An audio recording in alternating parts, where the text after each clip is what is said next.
The sound of the Atlantic Ocean crashing against the jagged rocks below had always been Eleanor's lullaby. For 42 years, the rhythm of the tides had dictated the rhythm of her life in the sprawling, weather-beaten Victorian house that perched on the edge of the cliff like a stubborn sentinel. They called it Windward Hall.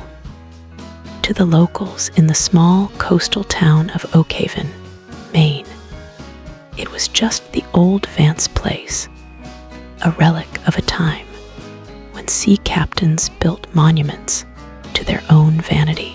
But to Eleanor, it was not a monument. It was a witness.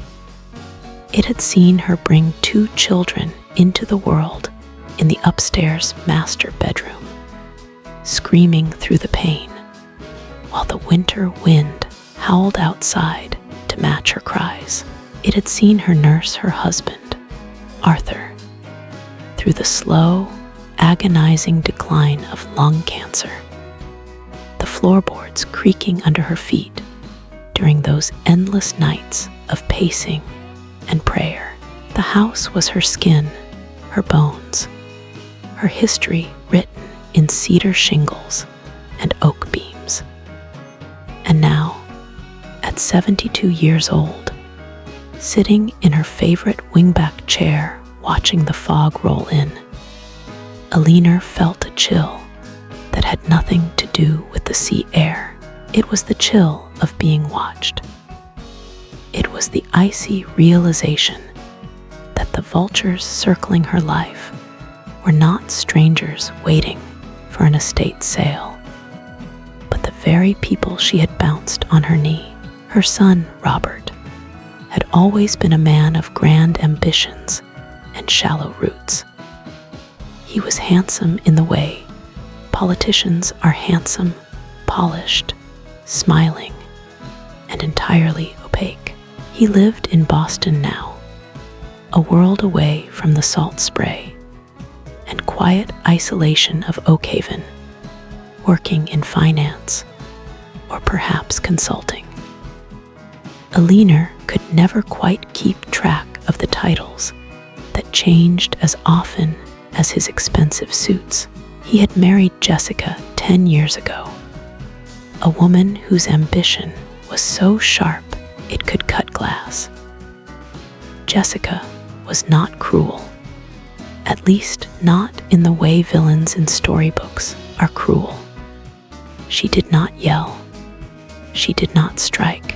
Instead, she eroded. She was like the water dripping on a stone, constant and wearing. She called Eleanor Mother Vance, with a tone that suggested she was speaking to a slightly slow child.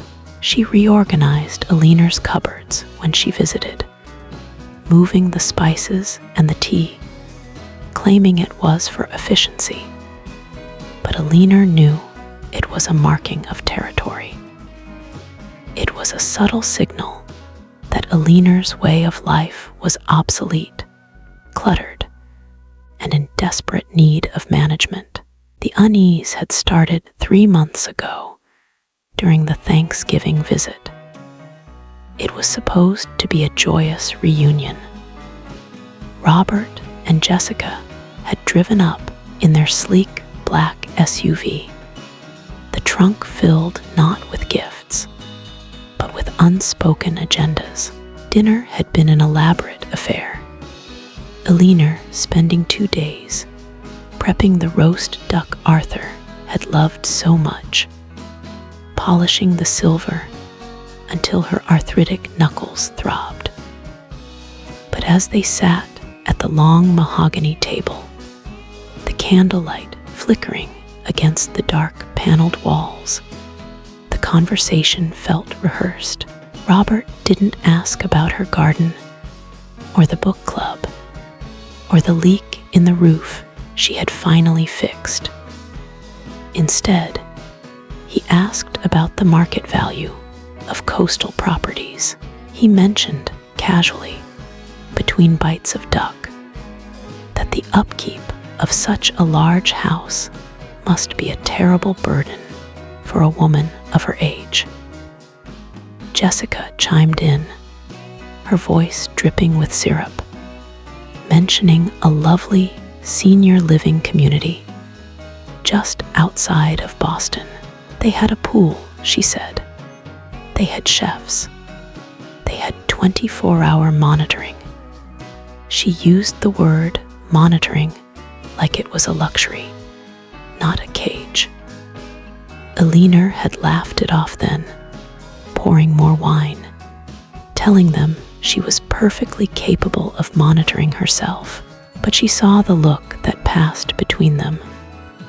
It was a look of patience, the look a parent gives a toddler who insists they aren't tired, knowing that sleep will be enforced eventually.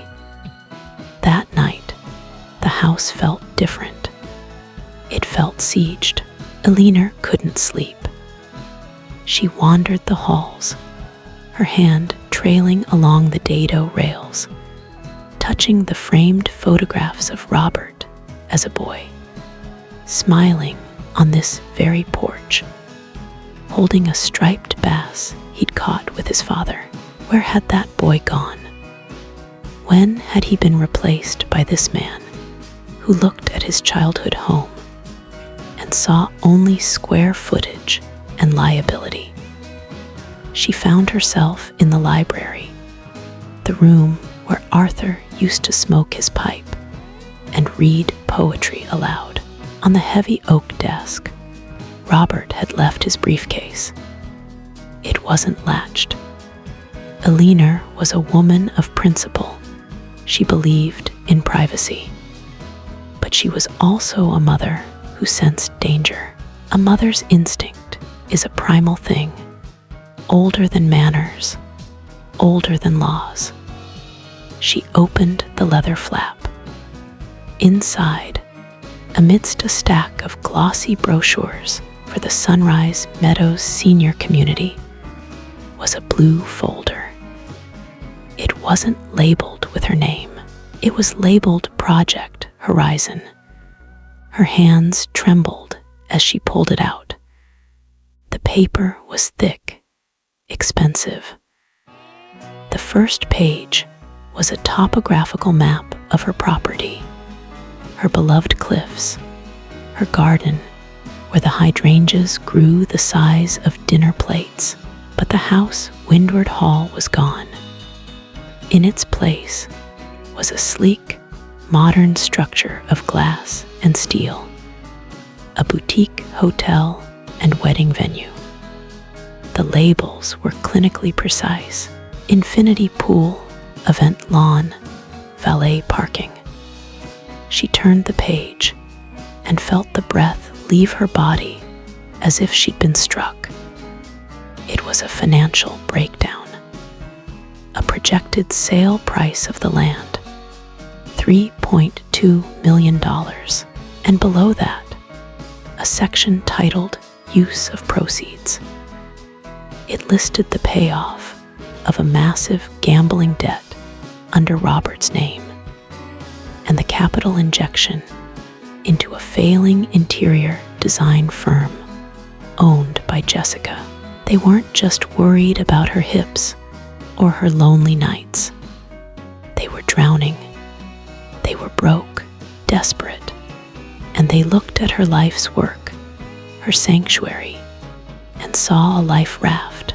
Eleanor sat in Arthur's chair for a long time, the silence of the library ringing in her ears. She felt a nausea that was deep and spiritual. Her son, the boy she had taught to tie his shoes, the man she had supported through college and 2 failed startups, was planning to erase her. He was going to demolish the home where his father died to pay for his own mistakes. They were going to put her in a room with beige walls and a view of a parking lot, telling her it was for her own good, while they bulldozed her roses. Tears came then, hot and stinging, but they were brief. Eleanor Vance came from a line of women who survived harsh winters and shipwrecks. She wiped her face with the back of her hand. She did not close the folder immediately. She took her phone out of her pocket and, with steady hands, took photographs of every single page. Then she placed the folder back exactly as she found it, latching the briefcase. She went back to her room, listening to the wind batter the eaves, and for the first time in her life, she didn't pray for peace. She prayed for strength. She prayed for the cunning of a fox. The next morning, Eleanor played the part perfectly. She came down to the kitchen in her bathrobe, shuffling slightly more than necessary, complaining of a phantom ache in her knee. She saw the satisfaction in Jessica's eyes as she offered to make the coffee. "You sit, Mother Vance," Jessica cooed. "You shouldn't be on your feet." Eleanor sat. She drank the weak coffee. She thanked them for their concern. When Robert brought up the retirement home again, framing it as a summer getaway possibility, Eleanor didn't fight. She nodded vaguely, looking out the window, pretending her mind was wandering. "I suppose it is getting harder to manage the stairs," she murmured, watching Robert's shoulders relax. He thought he had won. He thought the resistance was crumbling. They left that afternoon, kissing her cheeks with the confident affection of people who have already counted their inheritance. As soon as their taillights disappeared down the long gravel driveway, Eleanor dropped the shuffle. She walked to the hall closet, put on her heavy wool coat and her sturdy gardening boots. She drove her ancient but reliable station wagon into town, not to the doctor, but to the small, clutter-filled office of Tobias Miller. Tobias had been the town's lawyer since before the internet was a household word. He was 80 years old, sharp as a tack, and had been Arthur's best friend. When Eleanor laid the phone on his desk and showed him the photos of the documents, Tobias didn't gasp. He simply took off his glasses and rubbed the bridge of his nose, a deep sadness in his eyes. "They have no right, Elle," he said softly. "The deed is in your name, free and clear." "I know," Eleanor said, her voice steel, "but they are counting on my decline. They are counting on wearing me down, or perhaps declaring me incompetent if I refuse. Robert has power of attorney if I become incapacitated. I need to make sure that even if I fall down those stairs tomorrow, Windward Hall never becomes a hotel. And I need to make sure they understand exactly what they have done." They spent the next 4 weeks plotting.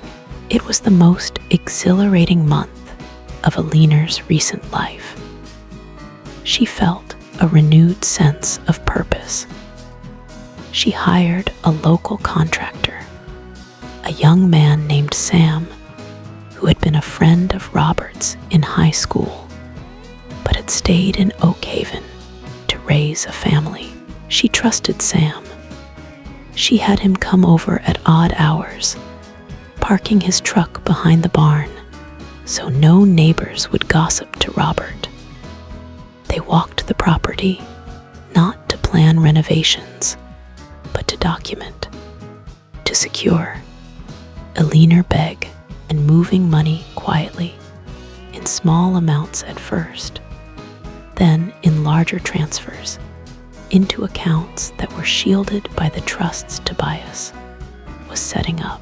She was building a fortress, paper by paper, brick by brick. Meanwhile, the phone calls from Boston became more frequent. Robert and Jessica were ramping up the pressure. They sent brochures. They scheduled a tour for her at facilities in Boston, offering to drive her down. Eleanor stalled. She told them she wasn't feeling well enough to travel. She told them she needed to sort through the attic first. The attic, Jessica had snapped during one call, her patience fraying. "Mother Vance, just leave it. We can hire a service to clear it out later. Clear it out. Throw it away. Burn it." That was what they meant. Eleanor simply said, "No, dear. Arthur's letters are up there. I need to find them." The trap was set for her 73rd birthday. Robert had insisted on throwing a party. "A celebration of you," he had said. But Eleanor knew what it was. It was a closing ceremony. He had invited family friends, a few of his business associates from the city, and even a real estate developer he tried to pass off as an old college buddy. They wanted to announce the transition publicly, to shame her into compliance in front of a crowd. They wanted to toast to her well-deserved rest while handing her a pen. Eleanor agreed to the party. She insisted it be held at Windward Hall. "One last hurrah," she told Robert, letting her voice crack just enough to sell the performance. He had been ecstatic. He promised to cater it, to handle everything. The day of the party was crisp and clear, the ocean a brilliant, deceptive blue. The house was filled with strangers.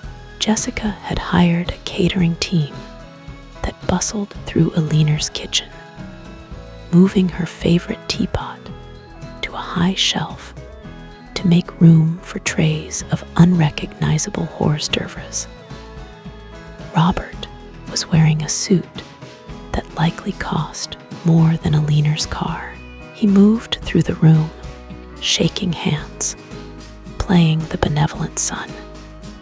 He introduced the developer, a man named Mr. Sterling, to everyone, guiding him around the room, pointing out the original molding and the view from the bay windows. Eleanor sat in her wingback chair, which they had graciously allowed her to keep in the corner, holding court. She wore her best blue silk dress, the one Arthur had bought her in Paris 30 years ago. She smiled. She accepted the compliments. She waited. When the sun began to set, casting long, golden shadows across the room, Robert clinked his spoon against a champagne glass. The room quieted. "Friends, family," he began, his voice smooth and projecting. "We are here to celebrate a truly remarkable woman, my mother, Eleanor Vance." There was polite applause. Eleanor kept her hands folded in her lap. "But we are also here to mark a new chapter," Robert continued, his hand resting on Jessica's shoulder. "Mom has worked so hard for so long. She's taken care of this massive house all by herself. And we think, we know, it's time for her to let us take the burden. We've found a wonderful community where she can relax. And we are looking forward to ensuring that the legacy of this property continues in a new, exciting way." He gestured toward toward Mr. Sterling, who nodded smugly. So to Mom, to her retirement. He raised his glass. The room followed. Eleanor did not. She stood up. The movement was slow, deliberate, and commanded immediate silence. She didn't need a glass. She didn't need a microphone. She had the voice of a woman who had shouted over nor'easters.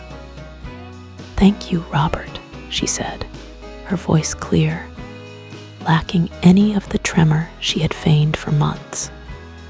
"It is a beautiful speech, and you are right. It is time for a new chapter." Robert smiled, relieved. He made a move to come toward her, to guide her, but she held up a hand. A sharp, stopping gesture. "However," she continued, turning to face the room, making eye contact with the developer, then Jessica, then her son, "there seems to be a misunderstanding about what that chapter entails. You see, I agree that Windward Hall is a burden. It is a heavy responsibility to protect history, and I would hate for that responsibility to fall on unready shoulders." She reached behind the cushion of her chair and pulled out a thick manila envelope. Robert's smile faltered. Jessica's eyes narrowed. "I have spent the last month doing some housekeeping," Eleanor said, opening the envelope, "and I realized that at my age, one must simplify. So, as of this morning, Windward Hall is no longer mine." A gasp rippled through the room. Robert looked confused, then hopeful. "Mom, you sold it already?" "Not sold, Robert," Eleanor said, her voice dropping an octave, becoming the stern teacher she had once been. "Donated." The word hung in the air like a guillotine blade. "Donated," Jessica squawked, her composure shattering. "Yes," Eleanor said, pulling out a document stamped with the official seal of the state. "I have placed the house and all 60 acres of the land into the Arthur and Eleanor Vance Coastal Conservancy Trust. It is now a protected historical site and nature preserve. It can never be developed. It can never be subdivided. And it can certainly never be turned into a hotel." She looked directly at Mr. Sterling. "I'm afraid the pool you planned for the Rose Garden would have violated federal wetland protections anyway." Robert's face had gone the color of ash. "Mom, what are you talking about? The trust? You can't just. We have debts. We have plans." The room went deadly silent. The guests shifted uncomfortably. Robert had said the quiet part out loud. Eleanor stepped forward, the crowd parting for her. She looked at her son, seeing the panic, the greed, the utter lack of love in his eyes. "I know about the debts, Robert. I know about the gambling. I know about Jessica's firm." She pulled out the second set of papers, the copies of the Project Horizon folder. She tossed them onto the table next to the untouched hors d'oeuvres. "I know that you looked at my home and saw a bank account. I know you looked at me and saw an obstacle." "That's not true," Jessica cried, desperate now, seeing her salvation evaporating. "We were doing this for you." "Stop," Eleanor said. It was a command. "Do not insult me in my own house. You were doing this to save yourselves. You thought I was old. You thought I was weak. You thought I wouldn't notice if you planned my funeral while I was still sitting in the room."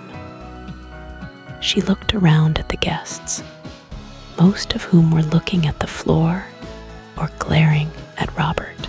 Tobias Miller stepped forward from the back of the room, standing beside Eleanor like a bodyguard. "The trust allows me lifetime residency," Eleanor said, her voice softening, but only slightly. "I will live here until my last day, and after that, this house will become a retreat for artists and writers. It will belong to everyone, but it will never, ever belong to you." She turned back to Robert. He looked broken, small, a child caught with his hand in the jar. But worse, a man who realized he had sold his soul for a prize he would never collect. "I am your mother," she said, and her voice finally trembled with the weight of the heartbreak. "I would have helped you. If you had come to me, if you had been honest, if you had asked, I would have given you everything I had. But you didn't ask. You tried to steal, and that I cannot forgive. Get out," she whispered. "Mom," Robert pleaded, reaching for her. "I said get out." Eleanor's voice boomed, filling the cavernous room, echoing off the beams that had withstood hurricanes. "Take your caterers, take your developer, and take your plans. This party is over." The exodus was swift and awkward. Guests mumbled apologies to Eleanor as they grabbed their coats, avoiding Robert's gaze. Jessica was sobbing in the hallway, blaming Robert, blaming the house, blaming the world. Robert stood in the doorway for a long moment, looking at his mother. He looked like he wanted to scream, to beg, to rage, but under the weight of her gaze, he crumbled. He turned and walked away into the gathering dark. When the last car had pulled away, the house was quiet again. The silence was different now. It wasn't the silence of waiting, it was the silence of peace. Tobias had stayed behind to help clean up. They didn't talk much. They threw away the stale canapes and put the furniture back in its proper place. Later that night, Eleanor sat back in her wingback chair. She made herself a cup of tea, strong and hot. She turned off the lamps, leaving only the fire crackling in the hearth. She could hear the ocean outside, the eternal, rhythmic crashing of the waves against the cliff. She was 73 years old. She was alone. Her son might never speak to her again. Her heart was bruised, aching with a specific kind of grief that only a parent knows.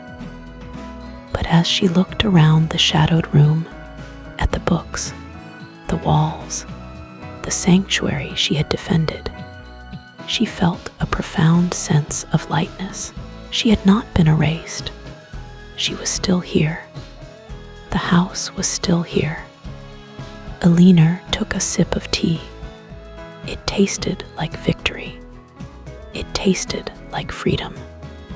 She closed her eyes and listened to the house settle around her. A creak in the hallway, a groan in the rafters, the language of old things that survived the storm. She was one of them, and she wasn't going anywhere.